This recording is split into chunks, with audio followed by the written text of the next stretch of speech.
স্বাগত আলপনা নিউজে। আপনাদের সাথে আছি আমি তানভিন আশা। ভয়াল রানা প্লাজা ট্র্যাজেডির ১৩ বছর আজকের এদিনে ঘটে যায় দেশের ইতিহাসে সবচেয়ে বড় দুর্ঘটনা। প্রাণ ঝরে হাজারেরও বেশি পোশাক শ্রমিকের।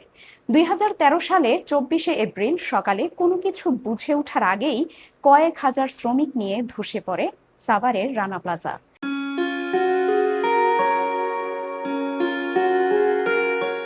চার্জশিট অনুযায়ী দেশের ইতিহাসের সবচেয়ে বড় এই দুর্ঘটনায় প্রাণ হারায় ১,১৩৬ জন। গুরুতর আহত হয় কয়েক হাজার পোশাক শ্রমিক। তবে অবহেলায় হাজারো প্রাণ হত্যার বিচার এখনো অনিশ্চিত।